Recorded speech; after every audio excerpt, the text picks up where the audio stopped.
Hello दोस्तों, नमस्कार, आदाब, सत श्री अकाल। तो स्वागत है आप सभी का ITI क्लासेस के यूट्यूब चैनल पर। तो दोस्तों, जैसे कि आप सब जानते हैं कि आपके जो एग्ज़ाम्स हैं वो जनवरी में कंडक्ट होने हैं। तो उसी को ध्यान में रखते हुए आज की इस वीडियो में हम बात करेंगे workshop calculation and science first year students के लिए प्रैक्टिस सेट। तो प्रैक्टिस सेट में हम क्या करेंगे, मैं आपको यहाँ पर एक एक क्वेश्चन जो है उसको पढ़ता जाऊँगा और इसके सॉल्यूशन आपको देता जाऊंगा। यदि आपको ये पर्सन PDF फाइल में चाहिए तो ये सभी पर्सन जो है मैं आपके टेलीग्राम ग्रुप में भी पोस्ट कर दूंगा, तो आप वहाँ से इसको डाउनलोड कर सकते हैं।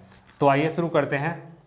तो जैसे कि आपका फर्स्ट क्वेश्चन है और जो आपका एग्ज़ाम होता है उसमें कुछ इसी पैटर्न पर बेस्ड क्वेश्चन होंगे आपके। तो फर्स्ट क्वेश्चन है आपका कि गति का प्रथम समीकरण है। ऑप्शन इसमें आपको दिए गए हैं। तो देखिए, आप जानते हैं कि जो आपकी गति की समीकरण होती हैं वो कितनी होती हैं, 3 होती हैं। फर्स्ट होती है आपकी v = u + at। सेकेंड क्या होती है आपकी s = ut + ½ at²। और जो तीसरी समीकरण होती है वो क्या होती है आपकी v² = u² + 2as। अब देखिए, v क्या होता है आपका अंतिम वेग होता है, u आपका प्रारंभिक वेग, a आपका त्वरण हो जाएगा और t आपका टाइम हो जाएगा।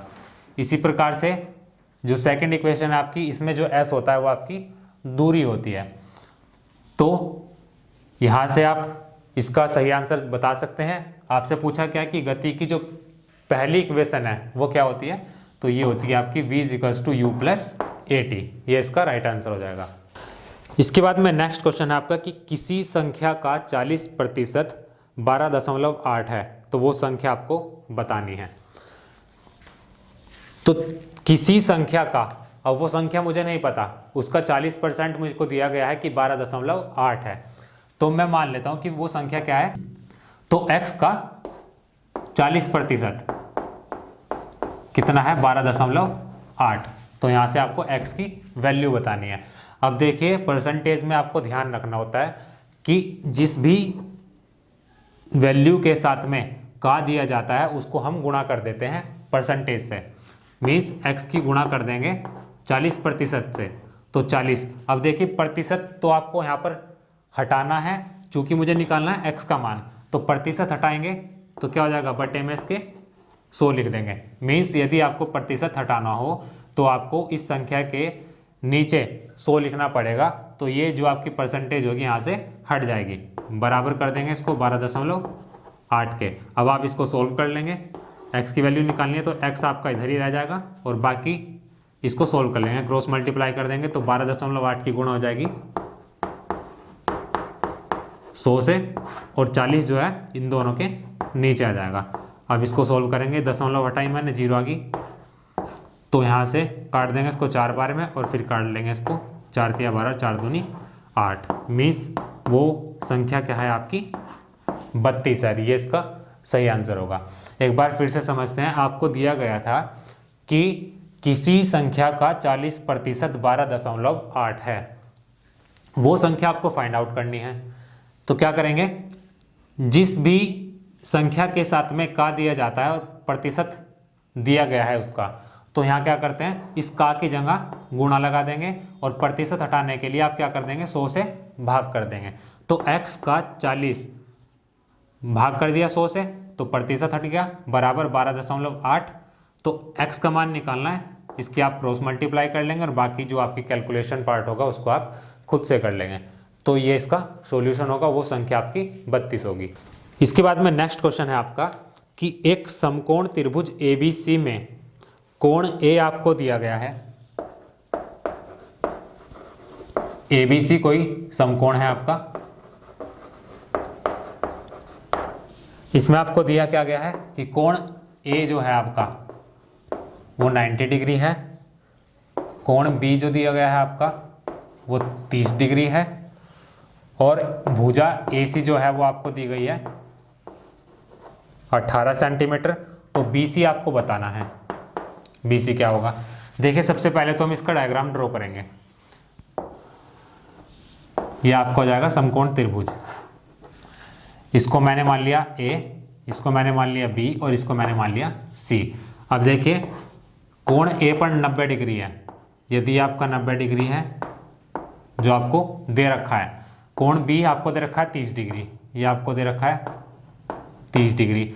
यदि आपको किसी भी त्रिभुज में दो कोण दिए गए हो तो तीसरा कोण आप खुद से निकाल सकते हैं, क्योंकि आप जानते हैं कि त्रिभुज के तीनों कोणों का जो योग होता है वो कितना होता है 180 डिग्री।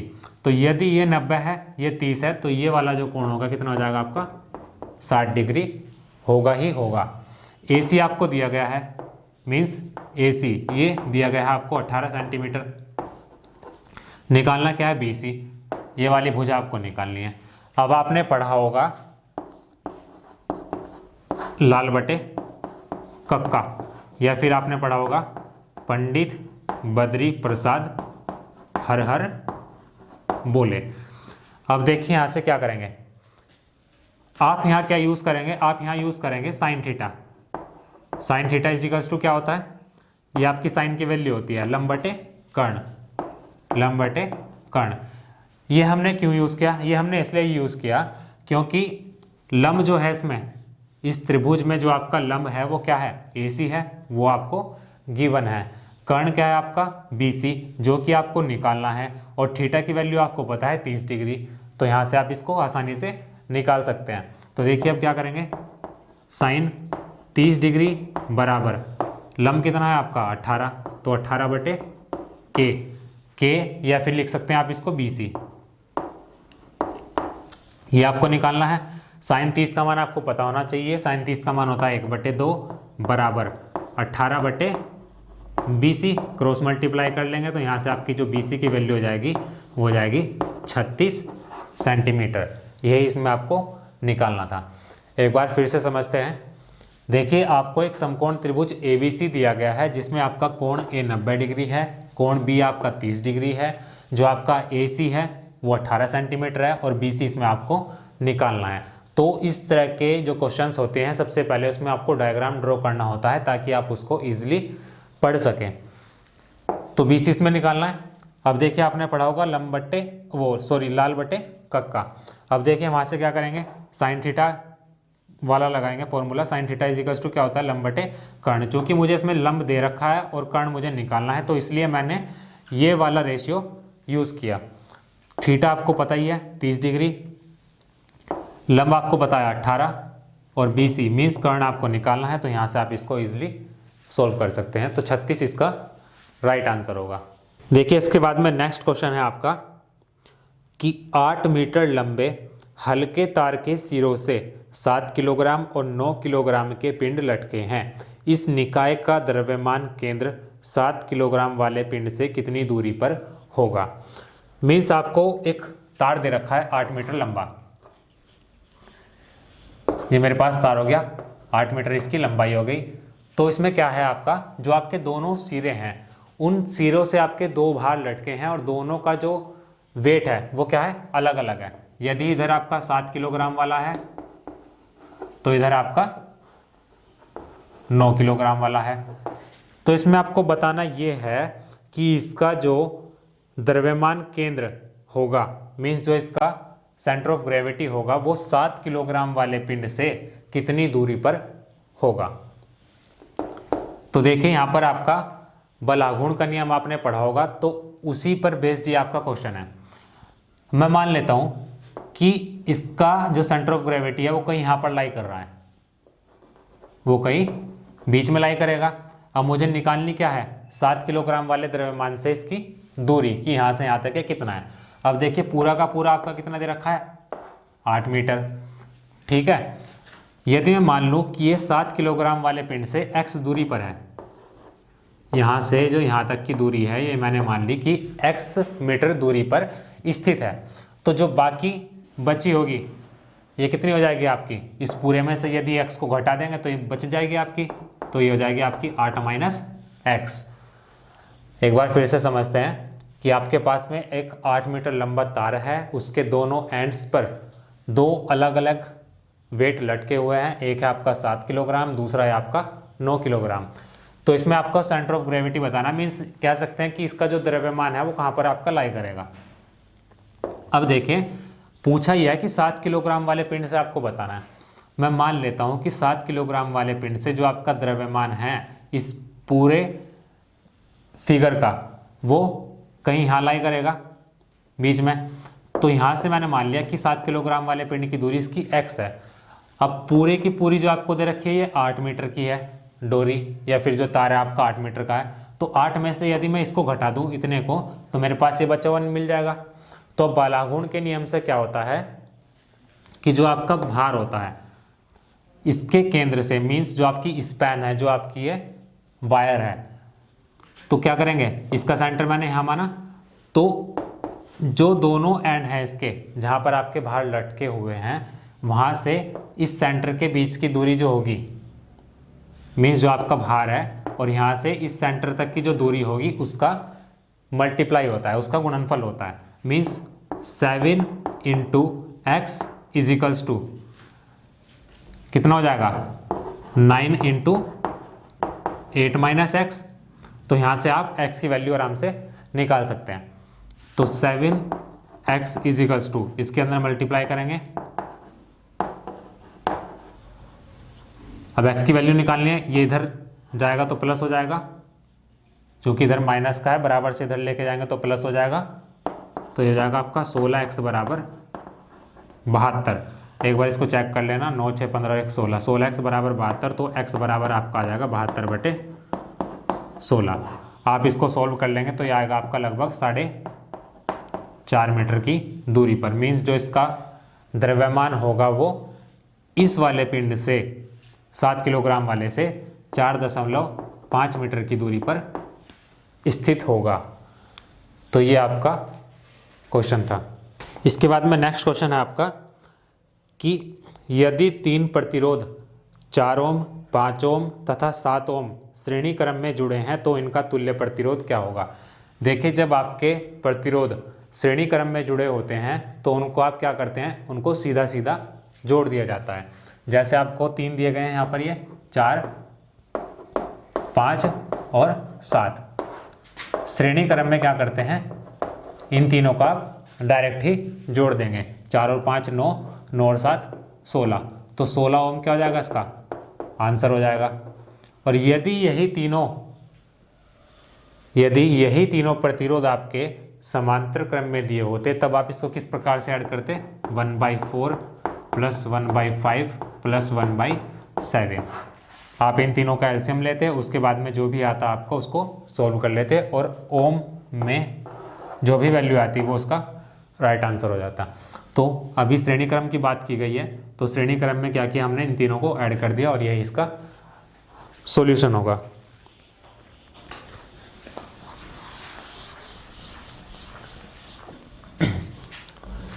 इसके बाद में नेक्स्ट क्वेश्चन है आपका कि 41/4 का मिश्र भिन्न में रूपांतरण क्या होगा। 41/4 को आपको मिक्स्ड फ्रैक्शन में कन्वर्ट करना है। तो किस प्रकार से करेंगे, जब आपने फ्रैक्शन के बारे में पढ़ा था, फ्रैक्शन वाला चैप्टर पढ़ा था, तो उसमें हमने आपको बताया था क्या करते हैं मिक्स फ्रैक्शन में। आपने कभी इस तरह की वैल्यूज भी देखी होंगी, इस तरह की भिन्नें भी देखी होंगी, 2 सही 3/4। तो इस तरह की जितने भी भिन्नें होती हैं वो आपकी क्या कहलाती हैं, मिश्रित भिन्नें कहलाती हैं, मिक्स्ड फ्रैक्शन कहलाती हैं। तो 41/4 को आप किस प्रकार से लिख सकते हैं, 4 से आप इसको भाग कर देख लीजिए, 4 धाई 40 1, तो ये हो जाएगा आपका 10 सही 1/4। ये क्या हो जाएगा, 41/4 का मिक्स्ड फ्रैक्शन हो जाएगा 10 सही 1/4। तो ये इसका सही आंसर होगा।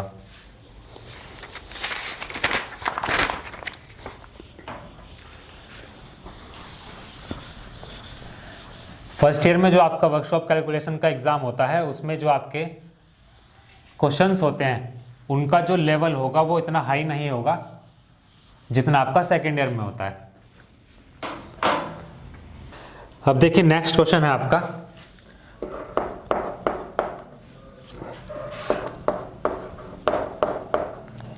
क्वेश्चंस का लेवल देखना है आपको कि क्या लेवल आता है।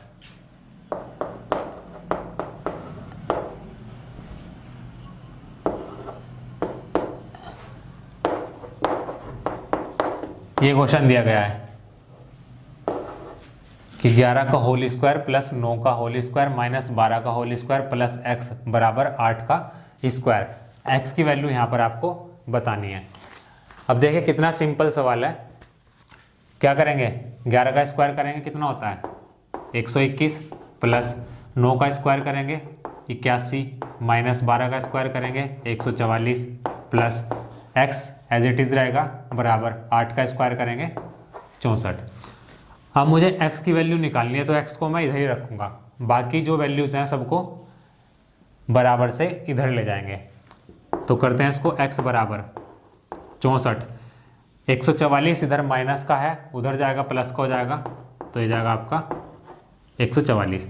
इधर ये प्लस का है इधर जाएगा माइनस का हो जाएगा। इसी तरह से 121 प्लस का इधर जाएगा माइनस हो जाएगा। अब इसको सोल्व कर लेंगे। ये दोनों की दोनों वैल्यू आपकी प्लस में है तो इनको जोड़ लेंगे पहले। 4 और 4 8, 6 और 4 10, 10 की 0, हासिल 1 और 1 2 माइनस। अब क्या है, ये दोनों संख्याएं जो आपकी माइनस में दी गई हैं इनको भी ऐड कर लेंगे और जो चिन्ह होगा आपका, जो आपका साइन होगा वो नेगेटिव होगा। 1 और 1 2, 8 और 2 10 की 0, हासिल 1 हो जाएगा और ये आपका हो जाएगा 2। तो यहाँ से जब आप इसकी वैल्यू निकालेंगे तो ये आएगी आपकी 6। कुछ नहीं करना था आपको, सिर्फ इनके स्क्वायर खोलने थे और x की वैल्यू निकालनी थी। आप इसको एक बार क्रॉस चेक कर सकते हैं कहीं आंसर मिस्टेक ना हो जाए। बाकी जो आपका पैटर्न है वो सेम रहेगा। इसके बाद में नेक्स्ट है जो आपका वो ट्रिग्नोमेट्री से, काफ़ी अच्छा क्वेश्चन है। ये आपका tan square theta plus 1 upon coat square theta plus 1 पूछा है कि ये वैल्यू किसके बराबर होगी। अब देखिए आपको पता होगा कि जो आपका sign theta upon cos theta का रेशियो होता है वो आपका क्या होता है, tan थीटा के बराबर होता है। मीन्स tan थीटा को आप क्या लिख सकते हैं, sign theta upon cos theta.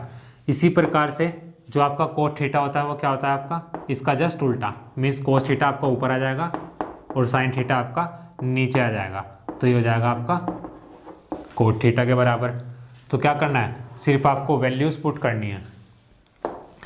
यदि आपको ये चीज़ पता होगी तभी आप इसको सोल्व कर पाएंगे, अदरवाइज ये आप यहाँ पर अपने नंबर गवा देंगे।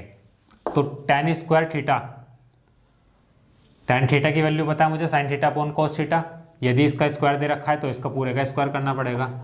तो लिख लेंगे इसको sign theta upon cos theta का होल स्क्वायर। चूंकि यहाँ पर स्क्वायर दिया गया है तो इसलिए मैंने होल स्क्वायर लगा दिया और tan थीटा की जगह लिख दिया sign theta upon cos theta plus 1। इस पूरे बटे में क्या आएगा, कोट थीटा की वैल्यू रखेंगे, हो जाएगा आपका cos theta upon sine theta का होल स्क्वायर प्लस 1। इतनी बात आपके समझ आई होगी।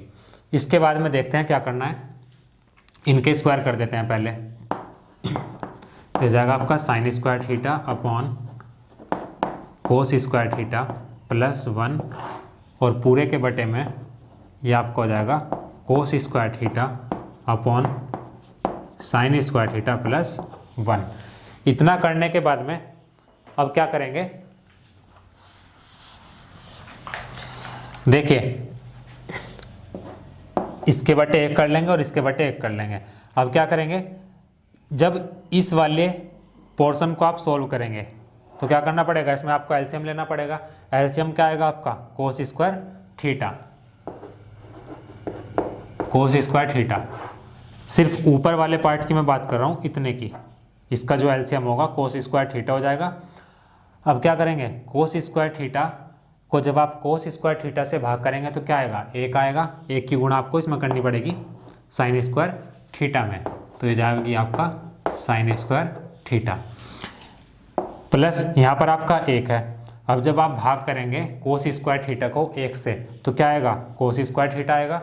कोस स्क्वायर थीटा की आप 1 से गुणा करेंगे तो ये आ जाएगा आपका प्लस कोस स्क्वायर थीटा। तो ये तो हुई आपके ऊपर वाले पोर्शन की बात। अब इसी प्रकार से नीचे वाले का करेंगे। नीचे वाले में क्या करना है, इसका जब आप एलसीएम लेंगे तो एलसीएम क्या आएगा, साइन स्क्वायर थीटा। ये हो जाएगा आपका साइन स्क्वायर थीटा। अब देखिए साइन स्क्वायर थीटा को जब आप साइन स्क्वायर थीटा से भाग करेंगे तो क्या आएगा, एक आएगा, एक की गुणा करेंगे कोस स्क्वायर थीटा में, तो ये हो जाएगा आपका कोस स्क्वायर थीटा प्लस, इसी प्रकार से यहाँ पर एक है, जब एक से भाग करेंगे साइन स्क्वायर थीटा को तो क्या आएगा, साइन स्क्वायर थीटा, और इसकी गुणा करेंगे एक में, तो ये हो जाएगा आपका साइन स्क्वायर थीटा। तो इतनी बात आपकी समझ आई होगी।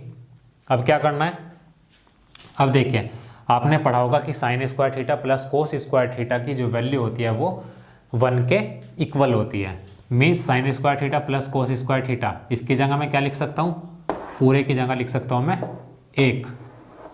इसी प्रकार से नीचे भी यही वाली फॉर्म बननी है आपकी, sine square theta plus cos square theta, तो इसकी जगह भी मैं क्या लिख सकता हूँ, 1 लिख सकता हूँ। तो बाकी अब क्या बचता है मेरे पास में, पहले हम उसको लिखेंगे 1 upon cos square theta upon नीचे वाले पोर्शन में क्या बनेगा, 1 अपॉन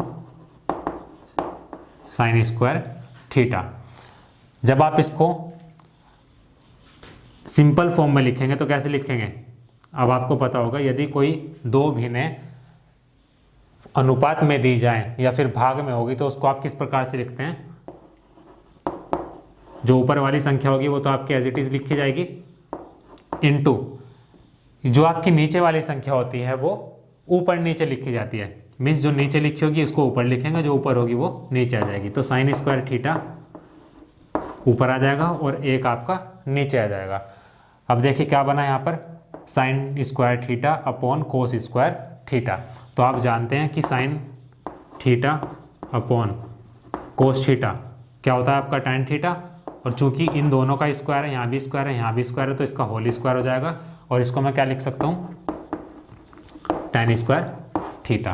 तो इसका जो आंसर होगा वो क्या हो जाएगा आपका, टैन स्क्वायर थीटा। यही इसमें आपको डराइव करना था। एक बार फिर से समझते हैं, आपको क्वेश्चन क्या दिया गया था कि tan square theta plus 1 upon coat square theta plus 1। आप जानते हैं कि जो आपका sign theta upon cos theta होता है वो आपका टैन थीटा के इक्वल होता है। ठीक है, तो मैंने क्या किया, टैन थीटा की जगह लिखा sine theta upon cos theta. तो sine theta upon cos theta, चूंकि यहाँ पर स्क्वायर दिया गया है तो मैंने यहाँ पर स्क्वायर कर दिया इसका पूरे का, प्लस 1 प्लस 1। इसी प्रकार नीचे वाले की बात करते हैं। अब देखिए क्या होता है, कोट थीटा क्या होता है, इनका जस्ट उल्टा होता है टैन का, जो कोस है वो ऊपर आ जाएगा, जो साइन है वो नीचे आ जाएगा। तो cos theta upon sine theta, यहाँ भी स्क्वायर दे रखा है तो इसका स्क्वायर कर देंगे प्लस 1। इतना होने के बाद अब मैंने क्या किया, अलग अलग स्क्वायर करके लिख दिया, साइन स्क्वायर थीटा अपॉन में कोस स्क्वायर थीटा, तो cos square theta plus 1 plus 1। इसी प्रकार से नीचे वाले में करेंगे cos square theta upon sine square theta plus 1 plus 1। अब क्या करेंगे, मैं अपनी तरफ से इसको 1/1 भी तो लिख सकता हूँ, तो मैंने क्या किया 1/1 भी लिख दिया। अब क्या करेंगे, जो आपका ऊपर वाला पार्ट है sine square theta upon cos square theta plus 1, सिर्फ इतने का सोल्व करेंगे। पहले इसका एलसीएम लेंगे, तो एलसीएम क्या आएगा आपका, कोस स्क्वायर थीटा, तो मैंने लिख दिया कोस स्क्वायर थीटा एलसीएम इसका। अब कोस स्क्वायर थीटा को जब आप कोस स्क्वायर थीटा से भाग करेंगे तो क्या आएगा, 1 आएगा, और 1 की मल्टीप्लाई आप किस में करेंगे, साइन स्क्वायर थीटा में करेंगे, तो साइन स्क्वायर थीटा आएगा। इसी प्रकार से जब आप 1 से आप इसको भाग करेंगे कोस स्क्वायर थीटा को तो क्या आएगा, कोस स्क्वायर थीटा ही आएगा। भाई 1 से यदि आप किसी संख्या को भी भाग करेंगे तो वही संख्या आती है। अब 1 से मैंने भाग किया इसको कोस स्क्वायर थीटा को, तो यही मिलेगा मुझे कोस स्क्वायर थीटा। इसकी गुणा करेंगे आप 1 से तो ये हो जाएगा आपका कोस स्क्वायर थीटा। इसी तरह से नीचे वाले पोर्शन की बात करते हैं। इसका जब मैंने एलसीएम लिया तो क्या आएगा, साइन स्क्वायर थीटा आएगा, तो साइन स्क्वायर थीटा लिख दिया। अब क्या करेंगे, साइन स्क्वायर थीटा को साइन स्क्वायर थीटा से भाग करेंगे तो एक बार में कट जाएगा। अब 1 की गुणा करेंगे कोस स्क्वायर थीटा से, तो कोस स्क्वायर थीटा आ जाएगा। अब 1 से भाग करा इसको साइन स्क्वायर थीटा आया, इसकी गुणा करेंगे 1 से तो यही मिल जाएगा मुझे साइन स्क्वायर थीटा। तो दोनों को मैंने अलग अलग लिख दिया यहाँ पर इस तरह से। अब आप जानते हैं कि sine square theta plus cos square theta की जो वैल्यू होती है वो 1 के इक्वल होती है। तो ये वाला पूरा जो पार्ट होगा ये मेरा 1 के बराबर हो जाएगा। इसी प्रकार से नीचे वाले पार्ट में भी ये 1 के बराबर हो जाएगा। मेरे पास जो सिंपल फॉर्म बनेगी वो क्या बनेगी, 1 अपॉन कोस स्क्वायर थीटा और upon 1 upon sine square theta.